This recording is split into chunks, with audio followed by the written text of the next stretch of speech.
Hello and welcome to Absolute Trust Talk.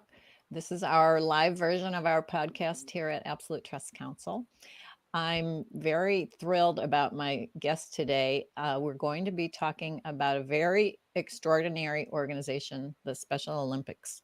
I think most people have heard of the Special Olympic Games, wherein athletes with disabilities compete against each other in various sports. But I think that a lot of people are unaware of all the other things that Special Olympics, the organization, does for the community of people with disabilities. And we are going to talk about the games, of course, and also all of those other programs that this really, truly remarkable organization does with my guest, Tyler Crockmull. Tyler is the Senior PR and Communications Manager for Special Olympics Northern California. And in his role, he assists with marketing and communication and also oversees their athlete leadership program, which we're going to talk about in a bit. And he has also been a volunteer coach with Special Olympics. So, Tyler, welcome. I'm so happy to have you here.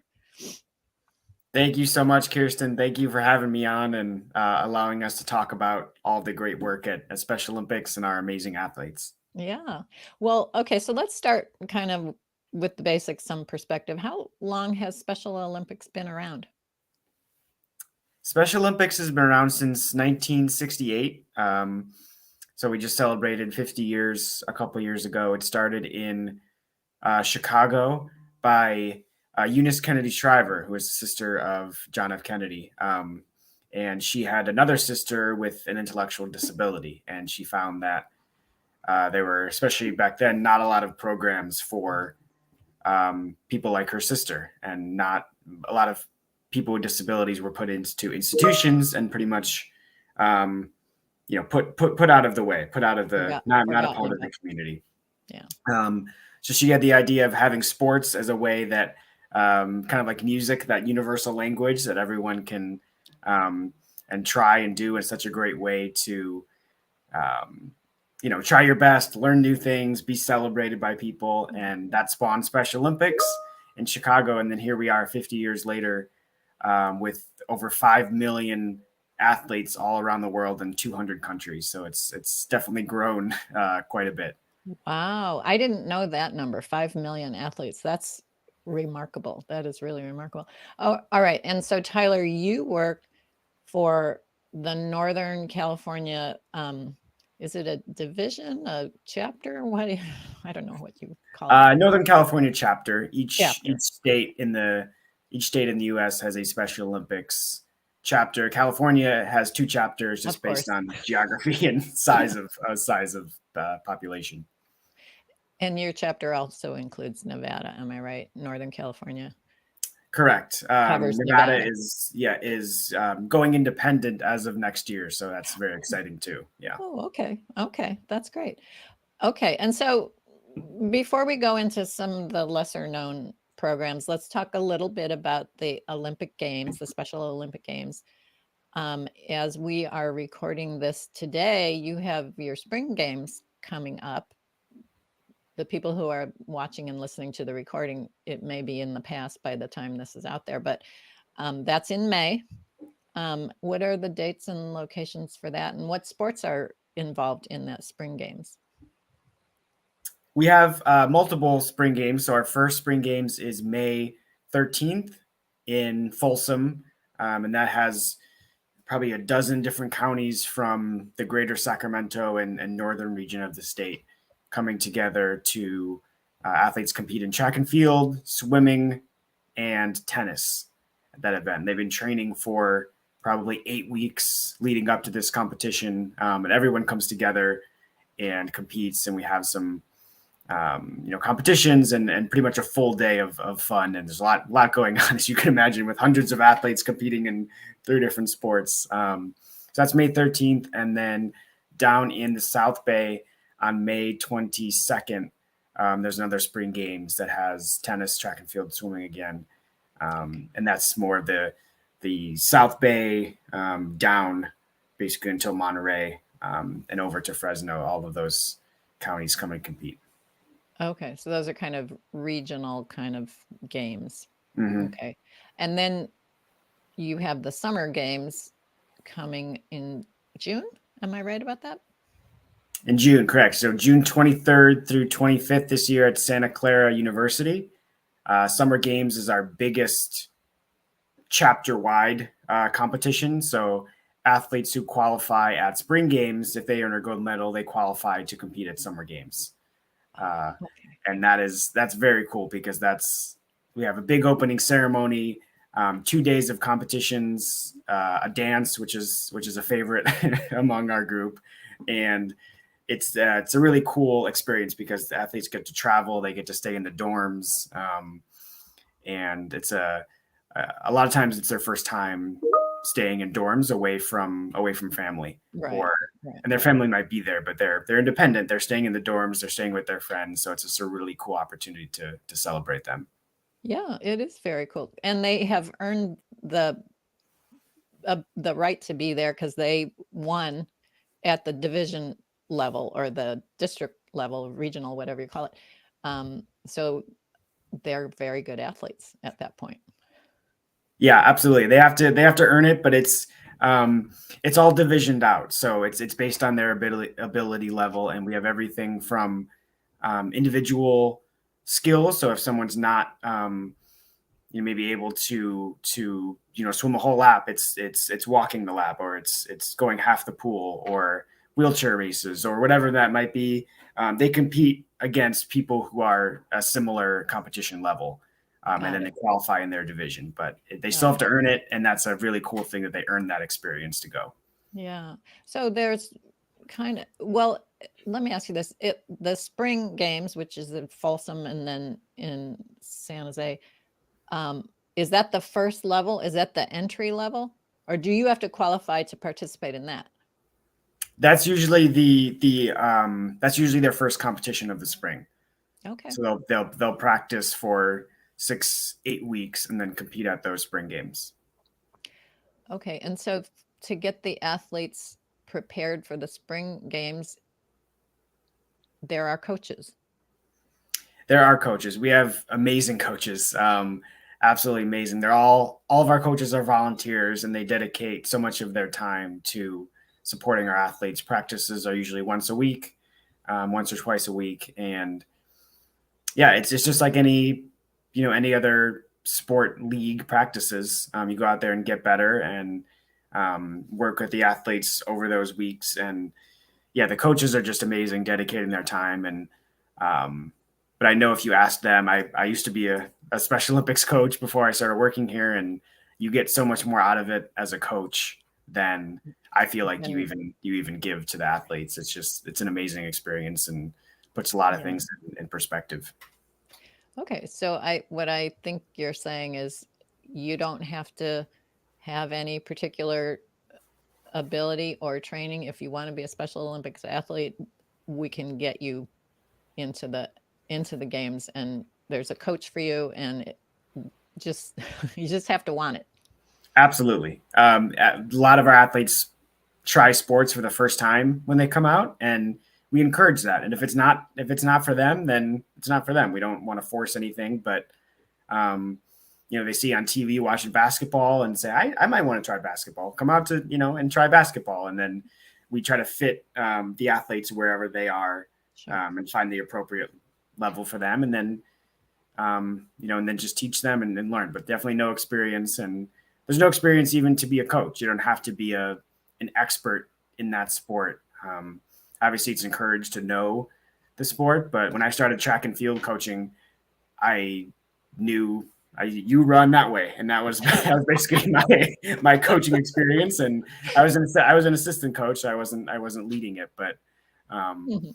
just being able to help out and kind of direct and learn is really Yeah. important. So I definitely learned a lot too.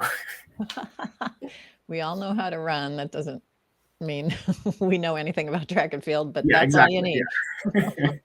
Yeah. Okay. Um, so when after the summer games, do the winners there then move on to some other level of competition? Usually summer games is our pinnacle of the local chapter. There are games that happen, national games. So USA games happen every 4 years. And that is based on, you have to qualify at summer games, but if it's not a USA games year, then there's no. Then that's the end. Then that's the end. Okay. And then we have world games every 2 years, which is, I think, what a lot of people think as the 5-ring Olympics is every 2 years. And we follow that same model for the world games as well.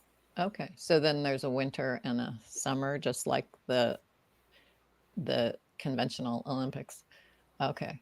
Oh, that is interesting. All right. Okay. So people who are listening to us now can support all of this, your Special Olympics game, obviously by donating money to the organization, but also by attending the games. Absolutely. Cheering on the athletes. Yeah, absolutely. So all of our competitions are open to the public. Everyone's welcome to come. I think that's a good starting point for people just to come and check it out. And we have, I think our numbers, we had 230 different competitions last year. So there's something pretty much every weekend. If you, hopefully in wherever you live, there might be something going on near you. So it's a fun just opportunity to come out, watch. You can volunteer if you want, keep score, or do something like that. You don't have to commit as a coach, or just come out and cheer and be a part of that spirit. And usually you end up coming back because it's a lot of fun. Yeah, I think it's probably infectious. It probably, you get swept up in it and you just want to be around it. So Special Olympics Northern California, sonc.org. Your website is very helpful. People can find something, like you said, mostly every weekend you can find something. And some of them are fundraisers, some of them are just come and watch these athletes. And there's plenty of opportunity to volunteer and help out. Okay, so, and you were a coach. How long did you coach? I coached for about 3 years. Okay. Was that your entree into the organization? Is that the first thing that you did? It was pretty much, I had interned when I was in college in the summer back in Missouri and enjoyed it. And then, started volunteering as a coach. And again, I fell in love with it and started with one sport. I think I ended up coaching 3 or 4 sports, and then now I'm working here. So it's, again, you can get hooked in pretty easily. Yeah. You really did get hooked in. That's great. All right. So I'm going to now thank you for sharing about the Olympic Games. That to me is a fascinating story.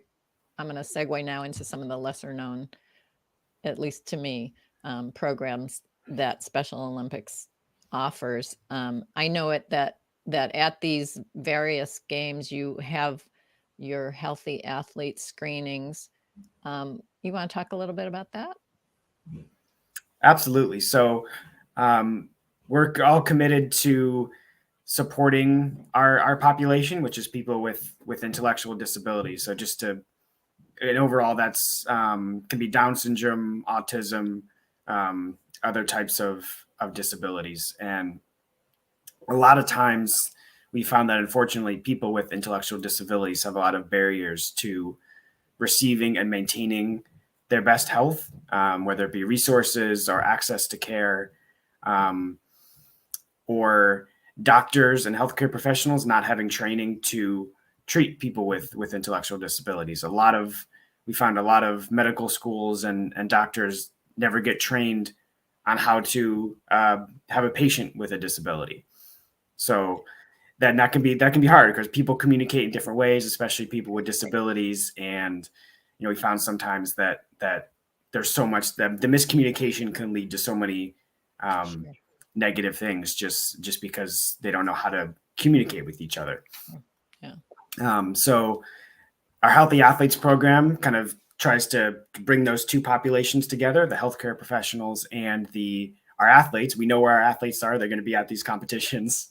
So We have a great number of volunteers, healthcare volunteers, students, doctors that come out and provides free screenings, free checkups for our athletes in a number of different areas. So vision, hearing, dental, foot care, a couple of different more, mental, emotional wellness. And it's just a great opportunity for the athletes to go through these things. It's, again, sometimes it's their first time getting their eyes checked or the first time getting their hearing checked. And then we can help kind of follow up with them and refer them to, one of our trusted partners. So they get that opportunity, they get that care. And then it's also a great opportunity for those medical students and doctors to get hands-on experience communicating and treating our athletes. So it's a win-win. And we have those at, again, a variety of different events throughout the year, and really trying to promote that, the healthier you are on the field, the healthier you are off the field. And we want all of our athletes to be living happy, healthy lives, just in general in their daily lives. Yeah, that is a great idea. You have this opportunity. All these people are here. Let's help them in this other area of their lives. Which affects their ability to participate in the games. That's great. Okay, so you do have other events, lots of events. I saw on your website you've got something called a bocce batch coming up, which is near and dear to my heart because I actually play in a bocce league. I also saw an event called Bike the Bridges and Brewfest coming in October. I guess that's probably a fundraiser and awareness raiser, and that sounds like a heck of a lot of fun. So I'm just reminding people, your website has a lot of great things. I know that you also have a program where you send people to schools to run field days, to run, participate in PE classes. Tell me a little bit about that program. Yeah, absolutely. So our schools program, I think, is one of our most impactful and reaches so many people and students, not just with disabilities, but everyone. Again, school is, just like I mentioned, the healthy athletes. We know our athletes are going to be at these competitions. School has everybody there, right? Everybody's in the school, is in one place, and it's a great opportunity to educate students and bring students with disabilities, so students who may be in special ed classes, with the general student population. And a lot of times, the special education classes or wing is over here, and they're doing their own thing, and we might not even know. Some students don't even know they have special education students at their school because they're doing their own thing. And it's important for them to get those services, but we also want the special education students to feel like they're part of the school campus, because they are. And sports, again, is that common ground to bring people together. And I always think, if you put two kids in a field with a ball, and no matter what language or what ability, they're going to figure out how to play together. They'll do something. Ball. Yeah, they'll figure out. So sports is a great way to bring those two, to bring students together. They play they play in the same teams. We have exhibition, games during lunch, and PE classes where they, if the special education class is having PE and the general education class is having PE, we just combine those two, help combine those two classes. And it's just a really cool experience, because the special education students, again, they're part of that school campus. They get to wear the jersey sometimes with, whatever high school on there, and get cheered on by their peers, and also get to meet a lot of new friends that they might not otherwise. And then for the general education students, again, they just get to learn about students who may talk differently, may look differently. And just, I think, breaking down some of those stereotypes and some of those misunderstandings at an early age just can lead to so many more positive things as they grow up and move older. And again, sports is a fun way to bring that together. They're active. They have to work as a team and figure out how to work as a team. And so, it's just it's a really cool thing. Yeah, it's everyone benefits, and our society in general benefits by people, being a little more accepting of each other on both sides of that equation. That's always a good thing. Okay, so one more program I want to have you talk about, and I know you yourself are involved in this, is the Athlete Leadership Program. So tell us a little, this is a really great program. Tell us about this. Yeah, this one I'm biased because I help oversee this program, but so I love this. It's basically our athlete leadership program is providing training and opportunities for our athletes, so that people with disabilities to become ambassadors and advocates for themselves, for Special Olympics, and for other people with disabilities. So we provide public speaking training, speech writing, all types of different professional development skills for them to be able to, again, find their voice and speak on behalf of Special Olympics. So it's so much more impactful to hear from a program participant than even me talking right now, right? An athlete talking about this is how it impacted my life as a participant is amazing. And our athlete leaders have given speeches at businesses and schools, and we just went to the state capitol a couple weeks ago to meet with all types of different legislators to talk about our programs. And the athletes, the people with disabilities, are the one leading those meetings and talking and sharing their stories. And it's amazing because that gives them the confidence to then, go out and get a job or apply to be in school, or, some of those different life skills that happens. And speaking up in front of somebody just gives you so much confidence, because public speaking is a very scary thing for for a lot of people, for everyone. For everyone. Yeah. It's like, I think it's the number one fear of most people. Yeah. And that's, you're right. There is no better spokesperson for a program than the person who has been involved in the program themselves and has benefited from the program. And again, by, exposing the general population to the participants, you just bring a lot of barriers down, and so many good things about that. Okay, so I'm gonna go to our audience questions. I have, this one must have been asked early on in the conversation. Is there an international Special Olympics, and when is that? I think you already answered that, but go ahead and answer it again. Sure. So Special Olympics is in, I think it's over 200 countries worldwide, which is, I can't name close to 200 countries. That's pretty amazing. And then we have our World Games every 2 years. It alternates between winter and summer. So our summer games are actually this year, literally in about a month, in Berlin, Germany. So we'll be, I'll actually be going to that, and as part of the media team for our Special Olympics USA delegation. And we have 2 athletes from Northern California going as part of the USA team, which is very, very exciting. Yeah. That is very exciting. And congratulations, you get to go to Berlin. Is it televised? Is the International Special Olympics televised?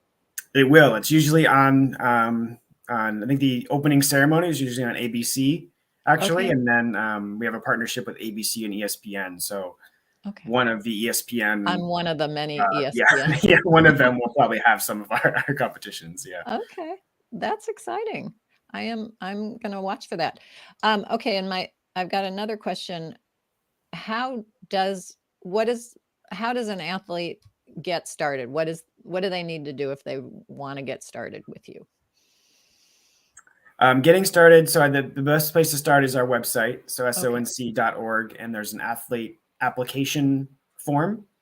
And an athlete can fill that out. A parent or guardian can fill that out, whatever the situation might be.